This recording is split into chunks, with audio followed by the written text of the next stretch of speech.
Hey, hello again. We are here again.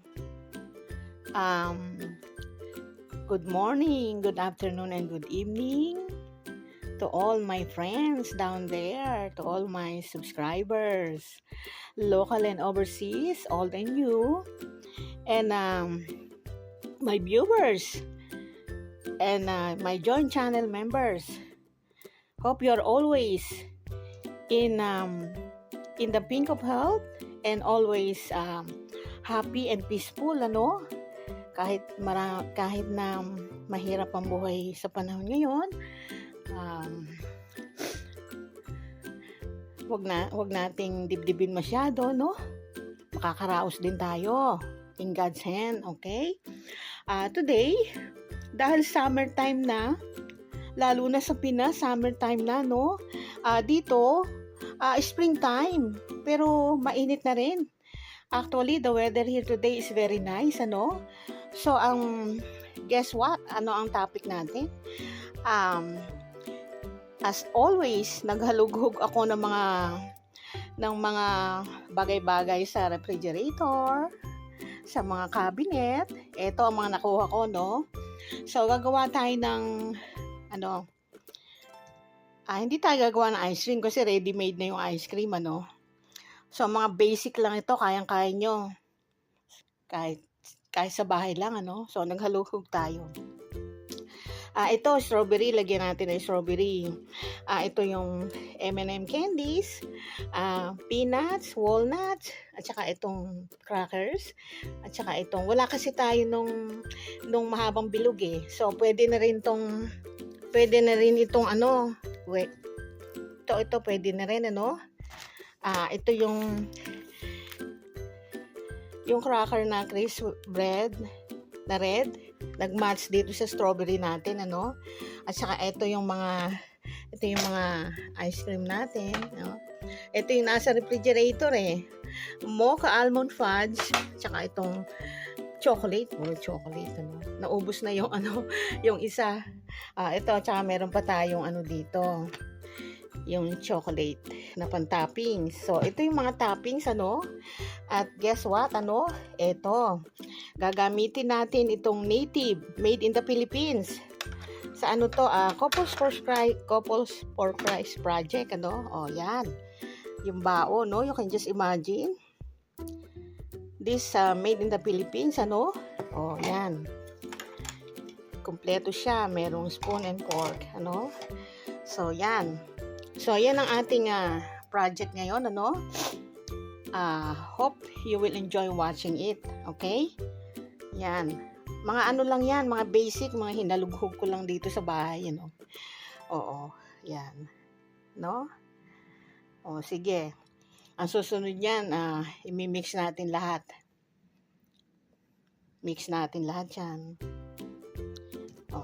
Kung merong mga maiinit ang ulo ngayon, lalamig siguro dahil sa here is the ice cream. Weakness ko pa naman ng ice cream, ano? Kahit winter time, guys, kumakain ako ng ice cream. Madaling araw pa yun, ha? Kasi pag ginagawa ko yung mga project ko, yung masterpieces ko, yung mga drawings ko, most of the time, madaling araw eh. Kasi I can get the full concentration. So, siyempre, pag nagbe-break ka, bukas sa refrigerator, kung anong makita, ang weakness ko, ice cream. O, yan. Okay? I will see you later again. Eto na guys, binuksan ko na yung mga ice cream. Yung dalawa, ngayon ko lang binuksan. Yung isa, paubos na. Pero yung natira, isasama din natin. Let us get the ball rolling. Okay. So, this is my ito yung aking favorite kaklo ko. Ang dami sigurong mailalaman dito. Okay, let's start, ito muna. Saidin ko muna to, no? Naku, natunaw na. Kasi mainit din dito, no? Guys, mainit din dito, eh. Pero springtime pa lang, no? Natunaw na siya. Set aside this. And then, ito, ito, chocolate. Ay, nako, this is my favorite. The chocolate flavor. Yan. Ano? Oh. Lagay natin dyan. Depende sa inyo, no? Kung malakas kayo sa ice cream, dagdagan nyo yung scoop, ano? Oh, yan. Madali lang to, guys. Halugugin nyo lang yung refrigerator nyo. Tsaka mga cabinet, no? And you can create something, ano? Naku, sarap dito, no? Yan. Ito, ano, ang flavor nito, ano Rocky Road. This is my favorite. Yan. So, set aside this. Natutunaw na. And then, this is a mocha almond fudge, guys. So,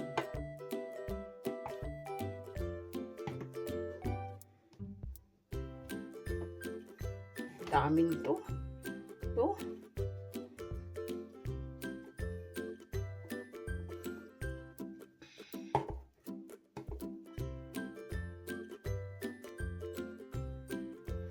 Kayang-kayang yung gawin yan. Lalo sa Philippines, ano? Magnolia ice cream, sarap-sarap. Yung ube flavor. Yan, oh. Tapos na, di ba? So, depende sa inyo kung how many scoop, ano, kung ilang scoop ang gusto nyo. Oo. So, lalagyan pa natin yan ng toppings. Yummy, yummy. Oh, di ba? Oh, set aside this. Oh, yan. No? Ayan na.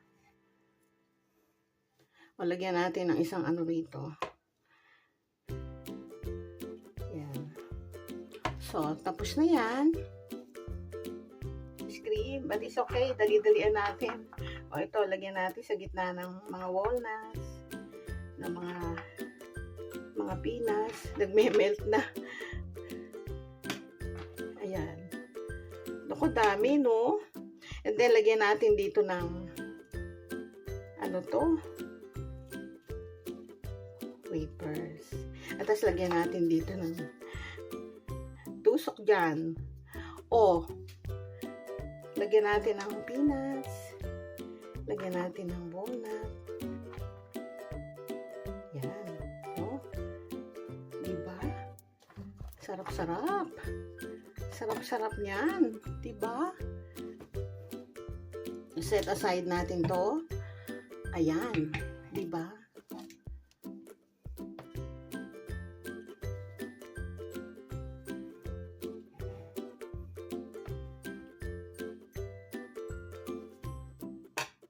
Lagay ko sa magandang lalagyan para naman presentable ng konti. Alam mo naman ako, si Miss Creativity. O, hindi ba? Oh, nice and yummy, yummy. O, di ba? Yan, presentable, no? So, ayan, kayang-kaya nyo gawin yan. Kung ano yung meron sa inyo dun sa bahay sa refrigerator at kung ano man, you can always be creative and resourceful, ano? Yung creativity and resourcefulness, laging magkasama yan. And, by the way, creativity and resourcefulness, hindi lang nag-a-apply yan sa sa art, ano?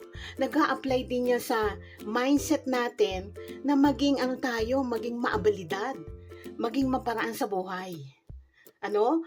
We must learn how to strive to be successful.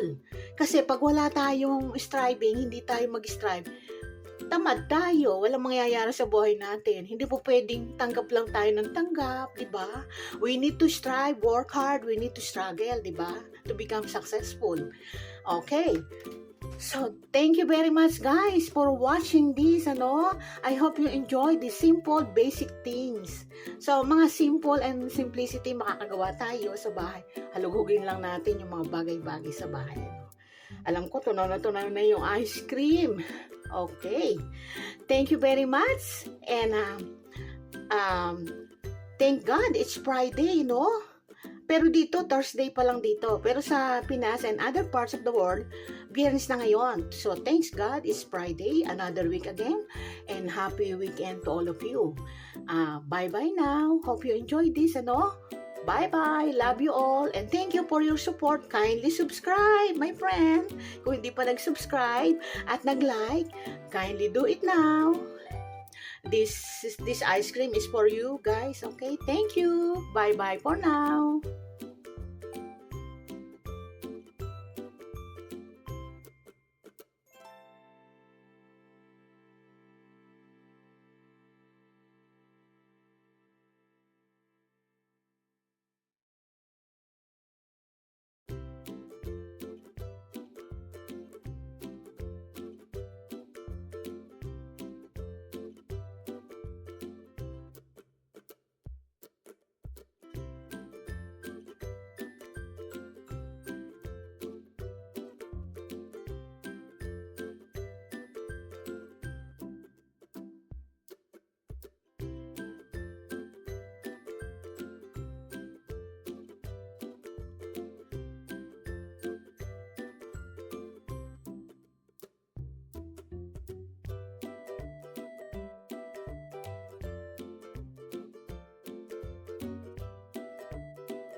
Thank you for watching.